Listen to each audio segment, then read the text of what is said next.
আসসালামু আলাইকুম বন্ধুরা। এখন আমি বুড়িগঙ্গা নদী পার হয়ে যাচ্ছি।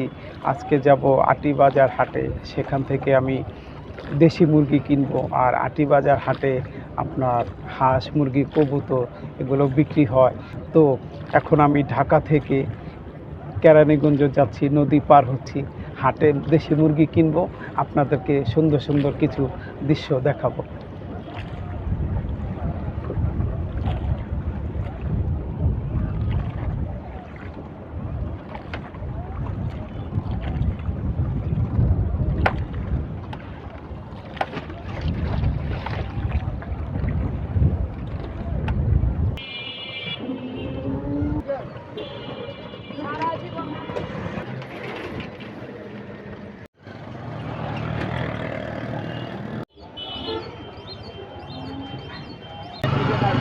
তো আটিবাজার হাটে এসে পড়লাম। আর এখানে এসেছি আপনাদেরকে একটা জিনিস দেখাবো। হাটের বিশিষ্ট একটা জিনিস থাকে, সেটা হলো প্রতিটা হাটের পাশে নদী থাকে।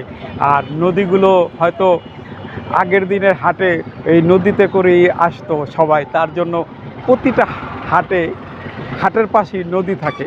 তো যাই হোক, আজকে আমি যে আটিবাজার হাটে আসলাম, এখান থেকে আমি দেশি মুরগি কিনবো।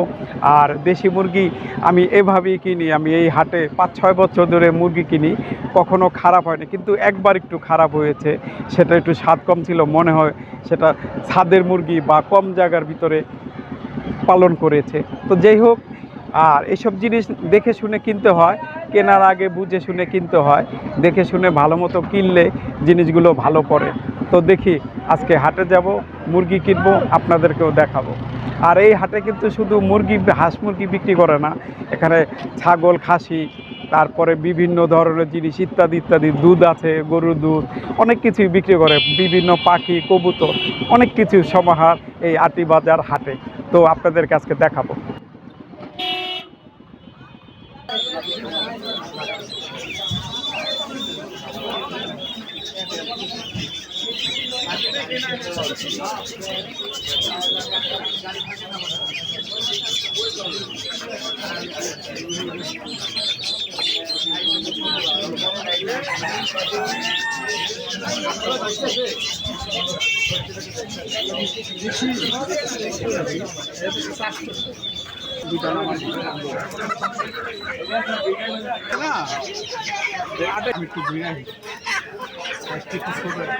আপনার মাল ভালো, জিনিস ভালো ভাই।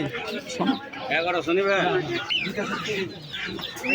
দেশি মুরগি নাকি দেশি এটা বাড়ি করেন ভাই, ওইটা বান্ধেন মুরগি বেচা বুঝেন না। আর একটু বড় হইলে, আর বড় হইলে দিও মনে আবার না। আঙ্গ বড় মুরগি কি সকালে থাকে নিলে দিয়ে।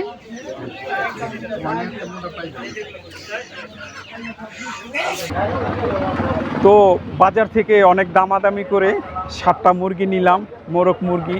আর আজকে প্রচণ্ড গরম পড়েছে, আর হাটে আসতে আমার একটু দেরি হয়েছে, তার জন্য আমি যে বড় মোরগ বা মুরগি কিনতে এসেছি সেগুলো নেই। তারপরেও যা আছে মিডিয়াম, আমি 7টা কিনে নিয়েছি। একটু বাজার দর আজকে বেশি, তারপরেও 7টা কিনেছি। তো অনেক দূর থেকে আসা হয়, আর 2-1 মাস পর পর আসা হয় দেখে আমি 5টা 7টা বা 2 হালি এভাবে কিনে নিয়ে যাই। তো এই ছিল আজকের আটিবাজার হাট থেকে মুরগি কেনার গল্প। তো আমি দেখালাম কিভাবে দেশি মুরগি কিনি। একটু কষ্ট হয়, কিন্তু কষ্ট হলেও দেশি জিনিস, ভালো জিনিস পেতে হলে আর খেতে চাইলে এভাবে কষ্ট করে আসতে হয়। যা হাটে বাজারে যেসব জিনিস পাওয়া যাবে, এগুলো এলাকার লোকাল বাজারে এগুলো এই ধরনের ভালো জিনিস পাওয়া যাবে না। তো বন্ধুরা, ভিডিওটা আর আজকে বড় করব না, এখানেই শেষ করছি। এগুলো আমি এখন আবার বাজারে যে এই আটিবাজার থেকেই এগুলোকে ফ্রেশ করে নিব, জব করে ছিলে তারপর প্যাকেট করে নিয়ে চলে যাব। তো আজকের মতন এখানে ভিডিও শেষ করছি।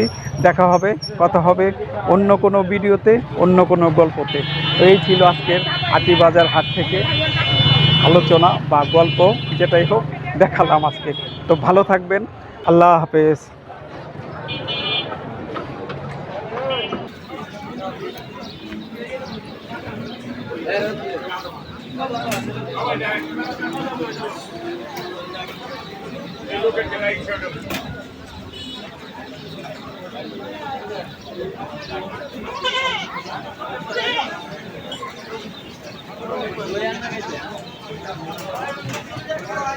Thank